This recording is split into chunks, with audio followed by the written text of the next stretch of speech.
Hello everyone, and welcome to another episode of the Daily Gwei Refuel, where I recap the latest news in the Ethereum ecosystem. I'm your host, Anthony Sassano, and today's the 1st of April 2021. Alright, 1st of April 2021, you all know what that means, right? It is April Fool's Day, so it is probably the most unbearable day to be on the internet, if I'm being honest. You know, even though you know it's April Fool's, you can still kind of like fall for a lot of the things that people post, and, you know, I've posted a couple of things, already. I posted a tweet saying I just sold all my ETH for BTC. That's a pretty obvious April Fool's joke, but I'm sure I'm still going to get people being like, what the hell, because they don't realize what day it is. You know, I guess a lot of the days kind of blur together these days, especially, you know, I guess like a lot of different countries still have lockdowns because of COVID. So yeah, the days definitely blend together here. But on that note, Andre put out a tweet saying EIP 3455 is even more important than EIP 1559. Please support. And I commented saying, you know, this would solve so many issues. I'm willing to pay $1 million to get this implemented ASAP. Now, obviously, this is an April Fool's joke. What this EIP is, it's a EIP to add a sudo command to Ethereum. Now, for those who don't know what the sudo command is, it basically gives you, I guess, like super admin privileges over a system. This is typically used in Linux-based systems. If you've ever used Linux, you would have used this. So yeah, essentially, it's funny because like you can go to like I guess the summary here, and I guess where does it say it? It says, well, maybe in the in the summary, it definitely says it. I saw it somewhere here. Yeah, it said, with sudo, anyone could free that the value locked in like the burn address, which is $17 billion of tokens and ether, and this would lead to economic boom that would end poverty and world hunger. I mean, you know, you just reading through it, you can kind of see that this is obviously a joke, right? But it's still funny to see how many people kind of fell for it, especially people who maybe don't know kind of like what sudo is and everything like that. So I can kind of get that. And maybe sometimes these April Fool's jokes can go too deep. You know, I've seen some companies and some kind of, I guess, like, you know, different kind of people go like really deep on these things. And, you know, they really try to trick people, which, you know, is a bit of fun. But at the same time, I can understand why people get frustrated and maybe even go as far as to take the day off the internet on today. But yeah, anyway, I'm sure you're going to see plenty of stuff on Twitter today from a lot of different people saying a lot of different things. I will take everything you see with a grain of salt. I hope no projects announce any kind of major things today on kind of like Twitter, any major upgrades, because it would just confuse everyone. So maybe today we'll have like a nice little break and then be back at it tomorrow. And maybe I'll have nothing to talk about on the refuel except kind of April Fool's jokes tomorrow. We'll see. But yeah, good to keep that in mind for today, definitely. All right, on to some actual project updates now. So the Synthetix staking dApp, is now compatible with Optimistic Ethereum on layer 2. So, you know how I was saying the other day on the refuel that, you know, Synthetix is still working with Optimism. Just because their public mainnet is delayed till July doesn't mean they're not still working with a lot of the apps that they've been working with already on their private kind of mainnet implementation here. And this is what they're doing, right? They're continuing to do this. They're continuing to work with Synthetix on this. And I'm sure we're going to see more coming from Synthetix here. From Optimism here, with regards to onboarding different apps in a kind of like, I guess, permissioned manner. So that's going to be really cool. But yeah, if you haven't checked this out, definitely go do so. If you're a Synthetix staker, this definitely applies to you.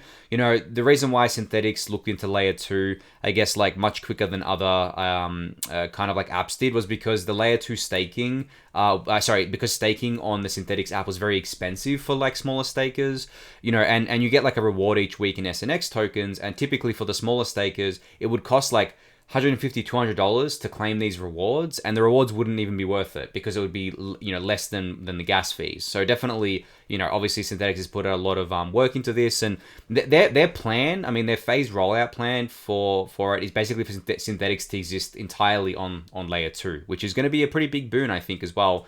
Not just for staking, but also for their exchange, you know, cheap transactions, fast transactions. So like, I'm really excited to see how that kind of pans out. Still a little bit of a while away, but yeah, going to keep an eye on that one for sure. Speaking of scalability, Aave announced today, I guess, like that they're exploring scalability frontiers. Of course they are. I mean, every app is right now. And the first kind of, scalability technology that they're going to be using is Polygon. Now, full disclosure here, I'm an advisor to Polygon. Just want to get that out there. But I did want to discuss kind of like, I guess, what's kind of happening here with scaling. Now, you guys will know that Polygon, I've discussed it before. It's not a layer 2. It is a sidechain. The Matic POS chain is a sidechain because it's valid. It shares a different kind of validator set. It is not secured by the Ethereum main chain. And I've discussed how I think that is okay. It's not, it's not like it's the end of the world. But I do obviously have a preference for layer 2s on Ethereum that are secured by Ethereum. Now, the layer 2 ecosystem is definitely not ready for Aave, right? Aave going to layer 2 wouldn't really do much right now. A lot of the different apps aren't on there. The composability is not there. Whereas on Polygon, they are building out a little bit of an ecosystem here. So I totally get Aave going with kind of Polygon first and then seeing how the layer 2 space kind of shakes out. Because, Aave's probably thinking to themselves, okay, well, do we go on, Optimism? Do we go on Arbitrum? Do we go with Starkware? And they're like, okay, what's the quickest way to give our users kind of like just cheap transactions for the meantime? And I think Polygon was that quickest way because Polygon's already there, it's already set up, it's on mainnet, they have a bunch of apps on there. So I think that's kind of like what they kind of went with. But they also kind of detail here that they're going to take like a multi kind of market approach, which I guess is like a multi kind of EVM chain approach with ETH L1 as like settlement layer. So obviously Aave tokens are still going to live on L1. I'm pretty sure most of the activity will still happen on layer 1. The governance and stuff will still happen on layer 1 Ethereum. But they're going to go with obviously, Polygon as a side chain as part of the first wave here. And then they're going to, and on that note, there's also like, different bridges available already for Polygon. Zappa has bridges too. So just these usability things, it makes sense. There's none of that stuff for layer 2 on Ethereum yet. So definitely makes sense for Aave to kind of start here. But from my reading of this, they definitely want to kind of like adopt layer 2s as well. They're not just going to let like someone fork their protocol into layer 2, right? So that's pretty cool as well. So I guess on kind of that note as well, in terms of Matic, Polygon and Aave. I'm curious to see if any kind of other, main DeFi apps go to Polygon, rather than going on layer 2. It's going to be a little bit of a mess for a little while, I think, because of the fact that, it's so early in the layer 2 kind of landscape that people are just placing bets essentially, which I think is fine. It's funny because like with Polygon, the reason, like there's kind of like two major reasons why I signed up to be an advisor with them. One of them is that their team is extremely Ethereum aligned. They are not they have no interest in being parasitic to Ethereum. They want to be as additive to Ethereum as possible. They are not, competitive. They've never positioned themselves as an Ethereum killer. They're not someone like, Binance with Binance Smart Chain where they have positioned themselves as an Ethereum killer, right? And that's one reason. And the other reason is that they're actually going to be working on layer 2 technology as well. So not only will they have their side chain stuff like the Matic POS chain, they're also going to be offering optimistic rollup, ZK rollup, and some other layer 2 kind of solutions for different teams to build with. So this could just be like a stopgap for Aave, and then eventually, maybe the POS side chain gets upgraded to some kind of layer 2 sort of thing. So we might see that happen, which I think there is a future for that definitely. And from that kind of point of view, I think that it's better that these projects go to something that's Ethereum aligned than go to something that's not. So that's kind of how I think about it. And, I'm not, some people might call me a hypocrite and say, oh, you're always, hating on side chains, you're always hating on things. And just because you're an advisor to Polygon, you're like, I guess like tooting Polygon's horn. And it's like, well, I just explained the two main reasons, right? I would rather support an extremely Ethereum aligned kind of side chain kind of ecosystem with Polygon, and also support their layer 2 efforts than kind of like support any of the other stuff that's actually parasitic. All these other chains like Cardano and Polkadot, they've openly said that they are coming for Ethereum, right? They think they're better than Ethereum. I have never seen kind of Polygon do marketing like that. All they say is, come to us, we've got cheaper fees, which of course they do because, they obviously have a different validator set, right? They have staking, not kind of like mining and things like that as well, which, isn't really a huge scalability thing, but it's a different kind of model there. So from that point of view, I don't think I'm being a hypocrite. People are still going to call me it, but whatever. But I definitely think that it's a positive kind of move that Aave deployed to Polygon instead of BSC, right? If you take that line of thinking, I think that's positive. And maybe Aave will go to BSC because, I don't even blame projects for going to these other chains as like a defensive measure, because if you don't, right, there's going to be another project that either forks you, right, and just copies your code and basically essentially deploys themselves there and gets growth, or there's going to be other projects that spin up and kind of take your market share on those chains if those chains ever kind of get like some sizable market share. So I totally understand from a business perspective why projects are doing this. And it really is on the Ethereum ecosystem and the layer 2 builders to essentially outcompete, outbuild them, build layer 2s that are super scalable and, basically convince people that, hey, layer 2 is ready, layer 2 is here, you can build on it, and it shares the security of Ethereum and it shares like the ethos of Ethereum with decentralization. So why would you kind of like want to build on a side chain or another chain, for example? I mean, the side chain term, as I've explained so many times, is crappy, and I said I would stop using it actually, but I think at this point, like, people just know the term. But essentially, anything can be a side chain to Ethereum. So, I would rather it just be Polygon, an Ethereum aligned team that adds value back to the ecosystem, rather than be a parasitic team like Binance is with BSC, and like a lot of the other chains are essentially. I mean, there's a laundry list of quote unquote Ethereum killers out there that have marketed themselves as that have advertised themselves as that. And they definitely kind of like have not really had that much success, because I think the major reason is because they weren't EVM compatible, which they're all scrambling to do now. So it's going to be interesting to see how that plays out, definitely. But I guess, yeah, this is cool for a lot of the users who are priced out of using Aave on Ethereum layer 1. We'll keep an eye on how this goes and kind of like what other solutions Aave looks to in the scalability space. So speaking of scalability again, so Immutable X is a layer 2 NFT exchange that I've spoken about a lot. So today they announced that OpenSea has partnered up with them for gas-free layer 2 transactions for NFTs. Now, this is huge. I mean, OpenSea just raised, I can't remember how much they raised, but they raised like tens of millions of dollars the other day. I remember I spoke about it. Can't remember the exact figure. So they're huge, right? I'm sure a lot of you have used OpenSea at this point. They're a huge NFT marketplace, and the fact that they're building on Immutable as their scalability solution is awesome, right? I think it's really, really awesome. Because, as I was just saying, I much prefer layer 2s, right, to different kind of blockchains, even if they're Ethereum aligned, for multiple reasons, right? They're more secure, they're more decentralized, they inherit Ethereum security, they use ETH as like the unit of account, right, as like the fee token, and they pay fees to the Ethereum network in ETH, right, for the security. So totally aligned there. And, I think Immutable is one of those teams that is extremely aligned with this vision. If you follow them on Twitter, you'll know what I mean. All of their tweets are basically kind of going through how they believe in, the mission of having a layer 2 ecosystem on top of an extremely decentralized base layer instead of spinning up new chains. So that's why, a major reason why I like to support them. And, I'm sure a lot of you heard kind of Robbie, the co-founder, on the Bankless podcast the other day, a few weeks ago now, that I mentioned, that was talking about layer 2 and like how he was just basically saying, they don't want to compromise on this sort of stuff, which I deeply respect, obviously, because it speaks to what I believe in, and I hope what a lot of you believe in as well. So really, really cool to see this from OpenSea, and I guess welcome to the Immutable X ecosystem. So Alchemix announced basically their plans for, I guess, what the Alchemix DAO is going to look like. Now, there's, this blog post here, I'll just get loaded up here, where they go through it. This isn't like a live or anything yet. There's just basically a high-level overview of what the Alchemix DAO is going to look like. They basically kind of talk about how staking is going to work, how you'll be able to stake your ALKX tokens, earn fees, on the protocol if you participate in governance and sort of things like that as well.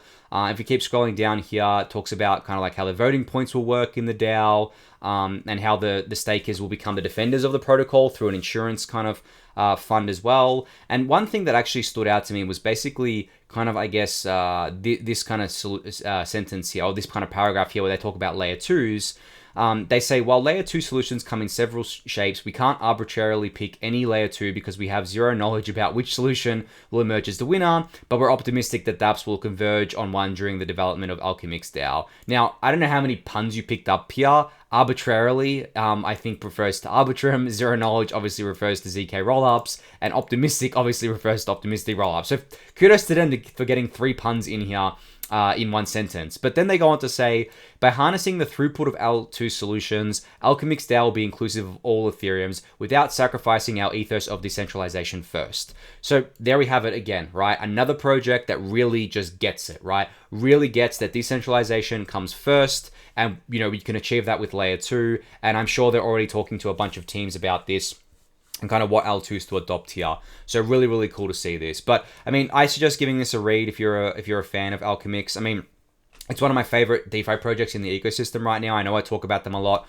Obviously, I hold Alchemix tokens. I mean, I wouldn't. I guess like if I didn't, it'd be a bit stupid for me to be bullish on the project without owning the token. But yeah, I think they're really, really cool, and what they're building is really valuable. So excited to see the Alchemix DAO go live in the future.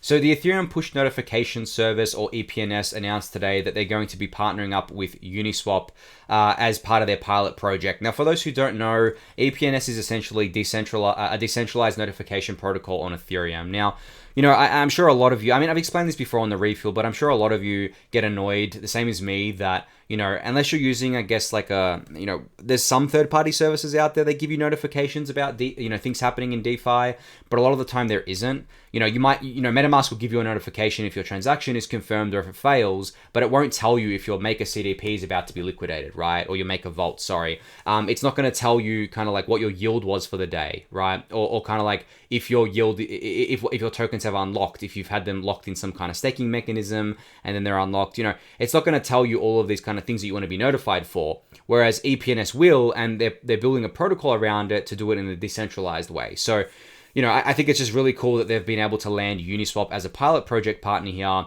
because, I mean, as I've just said before, Uniswap has the best brand awareness out of anything on Ethereum. I actually think that Uniswap rivals Ethereum itself in terms of brand awareness, because Uniswap is, I mean, I've explained this before, but Uniswap is one of the first DeFi apps, if not the first DeFi app, that pretty much everyone will use when they come into the ecosystem, right? The Uni token was the best airdrop ever. It gave so many people so much money for basically just interacting with the protocol at one point in its lifetime. And it's also freely accessible on Coinbase, so a lot of people get exposed to it.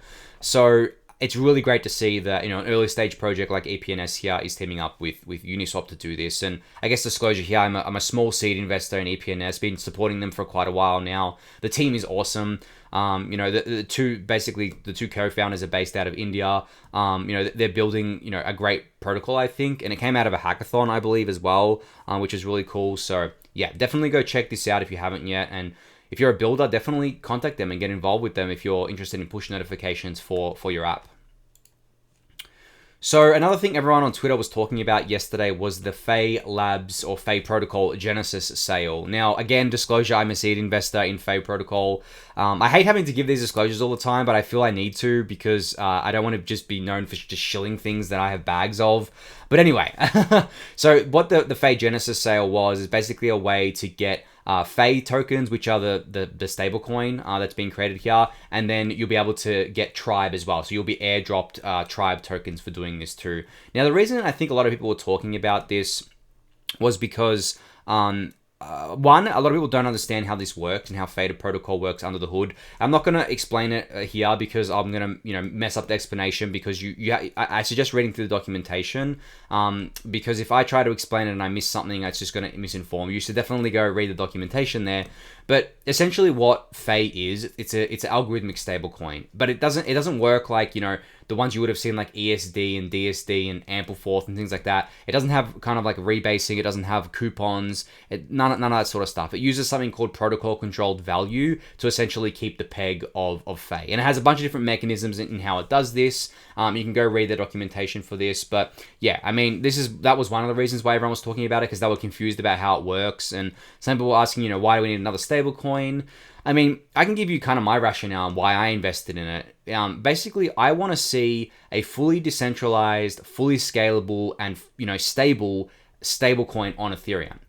Because right now, we have DAI, but DAI is like, I would say, 70% decentralized or something like that, or even like maybe even 50%, because I think last time I checked, 50% of the collateral was not decentralized collateral back in DAI. It was 50% ETH and 50% like USDC and WBTC and some other collateral out there. So from that point of view, I wouldn't consider DAI to be 100% decentralized anymore, which is fine. You know, without this model, you know, I mean, Maker claims that DAI wouldn't be able to scale, which I don't know. I feel like ETH's market cap can get so big one day that DAI would be able to scale with just ETH. But that's essentially what Fei is doing. They basically said they're going to use just decentralized collateral, you know, starting with ETH obviously, and, you know, progressing to more decentralized collateral as it becomes available on Ethereum, which, I mean, there really isn't anything else except ETH right now. You could argue that some ERC20 tokens are decentralized. You know, I've seen people argue that Link, for example, is decentralized. But, I mean, I don't know, right? Because, I mean, I'm going to get a little bit of flack for this, but just as a thought experiment, you know, this could happen for ETH as well, but I think, you know, there's more of a chance it could happen for something like Link or another ERC20 token. Imagine that they decide to do, the team, sorry, decides to do a token swap, right? Where they basically say, well, we're going to do a token swap and we're going to inflate the supply to, you know, basically, I guess, like do liquidity mining or do something else. This is exactly what Aave did, right? Aave essentially did a token swap and then inflated the supply a bit, which I think everyone was fine with, and I don't think that's a bad thing.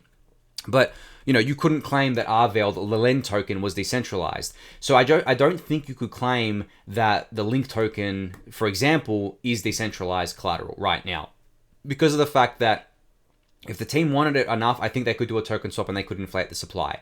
Whereas when you think about ETH, inflating ETH, right, and I guess like increasing issuance of ETH would be incredibly hard, probably impossible to do at this stage, I think, in terms of like changing ETH's monetary policy. You know, you wouldn't need to do a token kind of like swap for this, but kind of like doing this would be very hard. So I think, you know, I mean, from that point of view, ETH really is the only decentralized collateral right now. So that's why I kind of like backed Fei. And I think that Fei is also just a very interesting mechanism in how it works with the protocol controlled value here. I do believe that it can actually work, but you know, obviously we need to see kind of these things play out in kind of like the markets, right? Obviously you can do as much testing as you want, but until your stablecoin suffers like a 40% down day in the markets or something like that, right? Some kind of like crazy volatility, it won't go through kind of like that trial and that test. So yeah, but anyway, I mean, I've seen a lot of people join in this sale already. I'm not going to tell you whether you should buy or not here. It's totally up to you to make that decision for yourself. But yeah, I mean, I just think it was funny to see so many people talking about it today and just discovering it because of the sale. So mStable, another project that I'm very close to, investor advisor in, you guys know that. But anyway, they announced a major kind of launch today that I wanted to cover called feeder pools. Now, what these feeder pools are, essentially they're new kind of like pools on the mStable platform where you can deposit MUSD and BUSD, for example, in a 50-50 split into a pool, and then earn rewards for doing so. So you can earn rewards in MTA tokens right now. 2/3 of those rewards are vested over 6 months, but the APY is quite high last time I checked, and you can kind of boost your rewards using MTA tokens.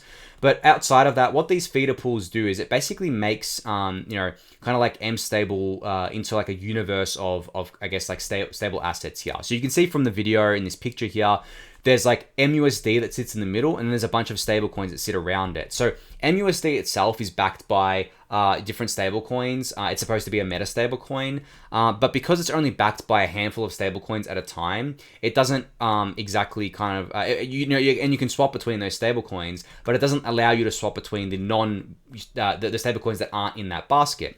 This is what the feeder pools do. It basically makes it so that MUSD can be swapped for, you know, BUSD or GUSD, for example, or the coins underlying MUSD can also be swapped for these other coins as well. So it adds a lot more liquidity, a lot more kind of, I guess, like TVL to the mStable ecosystem here. It makes it a really strong, I guess, stablecoin swap platform. But in addition to that, they also have BTC as well. So different kind of like, you know, they've got MBTC, which is consists of like a different tokenized Bitcoins. So you can see here the feeder pools are TBTC and HBTC. And obviously MBTC is backed by things like WBTC, which is obviously the most popular here. But yeah, I'm super excited about the feeder pools. They've been working on this for a little while now. I definitely think it's going to add a lot of value to the mStable ecosystem. And yeah, I mean, they've got so much more coming in the roadmap as well. I put a tweet out the other day about this, but I won't show you guys too much on mStable. I just think that a lot of people are still sleeping on them. They're just you're just kind of like plugging away, building, a lot of really cool things in the ecosystem. So if you've got some stable coins and you want to do some yield farming with them, definitely go give mStable a look. So another DeFi project that kind of, I guess, came out of stealth today was Element Finance. So Element Finance raised $4 million from a bunch of investors, and they kind of like came out of stealth while announcing this raise. They raised it from Andreessen Horowitz or A16Z, Placeholder. That's who led the round, and then they had kind of participation from a bunch of, I guess, DeFi native funds like Scalar Capital and Robot Ventures. They also had a bunch of angels, the usuals in here like Robert Leshner, Stani, Joe Lubin as well, obviously of Consensus, Fernando from Balancer, Mariano, former head of smart contracts at Maker, and Tarun from Gauntlet here. And on top of that, they obviously introduced their team, which are former kind of, I guess, ETH1 and ETH2 researchers and developers, which, I mean, these two people here are pretty galaxy brain, if I'm being honest. So yeah, I'm a bit disappointed I didn't get into kind of like this round myself. I'm definitely going to be kind of checking them out when they launch their kind of like, I guess, token on mainnet and see if I can scoop some up, because I'm really bullish. And Charles here, Windra, Danny, Matt, Paul, Nicholas, all joining the team here, all from DeFi or kind of like Ethereum-based backgrounds here. And they have a bunch of advisors as well, which a lot of, I guess, like Ethereum community members. My co-founder from ETHub, Eric Connor. Obviously, everyone knows EPNS. So, I mean, the brain power behind this project is pretty epic, if I'm being honest. But anyway, enough gushing over the brain power. Let me tell you what this product actually is. So at the core of it, Element Finance allows you to split the principal from the yield. Now, what do I mean by that? So this is an example that they give here. Say you have 100 ETH, right? And you deposit that ETH into the Yearn ETH vault or the Y ETH vault. Now that vault is going to pay you an APY, right? Say it's paying you 24% APY. Now say you lock it in this vault for 6 months.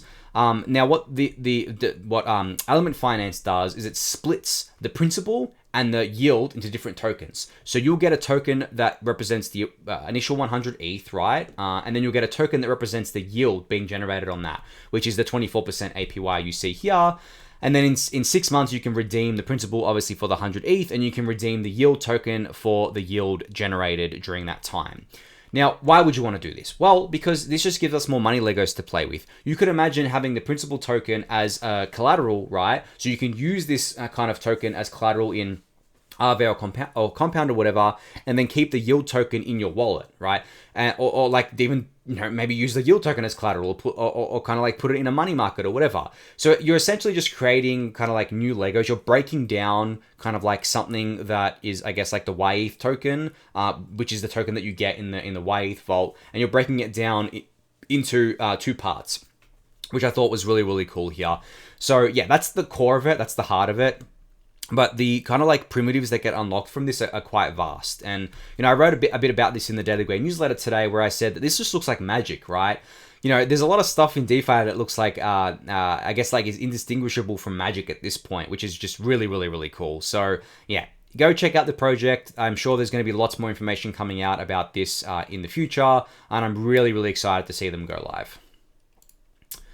So Loopring announced here's the announcement actually. They announced a new liquidity mining program for their L2 exchange here. And it's begun. So you can go to exchange.loopring.io and basically do some liquidity mining and earn some LRC tokens for different layer 2 pools. So if you haven't done so yet, definitely go check out the post for this. I think it's going to be for a limited time. It won't last forever. But I like how Loopring's approaching this with conservative yield farming here. They're not kind of doing anything too crazy where people are just going to like ape in and then ape out sort of stuff. And they're actually supporting a bunch of smaller tokens as well, which I thought was really cool, because obviously the liquidity on Loopring is pretty poor for the long tail of assets right now, just because there's not a lot of people on there yet, and they need to kind of incentivize it. So yeah, really great to see them doing this, and definitely go check it out if you haven't already. All right, last thing I wanted to talk about was this video here of an NFT necklace. So what this is basically, I guess what it looks like is an Apple Watch that's displaying a bunch of different NFTs, and attached to a necklace, you can see here that's a gold chain with an ETH kind of pendant linking the Apple Watch that is covered in diamonds as well to this gold chain. So obviously this is extreme going to be an extremely expensive piece. But maybe I didn't really want to focus on the jewelry aspect of it, like I guess like the gold and the diamonds. What I wanted to focus on is just the way people are kind of the creative ways people are coming up with to display their NFTs, right? I mean, this is super cool. Like, I mean, I don't know if I'd wear this, but I'm sure other people would wear this. You know, I just think it's really cool how many different ways people are coming up with to express themselves within the NFT ecosystem, right? We've had people buy kind of like different screens for their home, kind of like digital screens where you can display your NFTs on there. Definitely, you know, something that you can be proud of, a conversation starter, all that good stuff. Now we have people coming out with this jewelry that you can express yourself with. I mean, to be honest, I would wear that. I mean, I don't really wear gold chains, but that ETH logo and the gold chain wrapped around it, I'd wear that. I don't know about the Apple Watch attached to it with the NFTs displaying. I don't know if I'd wear that, but definitely, I mean, there should be more Ethereum-based jewelry. I think that'd be really cool. I'm not a big jewelry wearer. I wear like my Apple Watch, that's it. But, you know, I think it's really cool and an unexplored thing here. But it's funny because also the fact that the Ethereum logo is attached there, and I spoke about this the other day, Ethereum itself is becoming like the cultural hub of NFTs, already is the cultural hub of NFTs. And as an extension of that, you see a lot of homage paid to the ETH logo, right? And that's incredibly powerful. The ETH logo has become a symbol, right? A cultural symbol for, I guess, like the entire Ethereum ecosystem, whether that be DeFi or NFTs. And, you know, when you kind of see that logo, you kind of have an emotional connection to it. I don't know about you guys, maybe I'm crazy, but I have an emotional connection to the Ethereum kind of logo because it represents, obviously, the Ethereum ecosystem, of which I have deep emotional connections to and spent so much time in. So I think we're going to see more of that pop out here. You know, I think this is a really cool, I guess you could call it proof of concept of what could be done here and what people actually enjoy. I mean, look at the engagement on this tweet. 7,000 likes, 1,500 retweets, 571 quote retweets. That's really, really cool. So yeah, really, I mean, and this kind of person's, I think, relatively unknown. NFT jeweler, doesn't have many followers here. But definitely, I mean, he has an Instagram that has a bunch of jewelry on it. So if you're into that sort of stuff, definitely go check it out. But this is cool. Just another way for people to express themselves, blending the digital and physical realms as well. And just something really kind of different to see here. All right, everyone, that's it for today. Thank you again for watching and listening. Be sure to subscribe to the channel if you haven't yet. Give that video a thumbs up, subscribe to the newsletter, join the Discord channel, and I'll catch you all tomorrow. Thanks, everyone.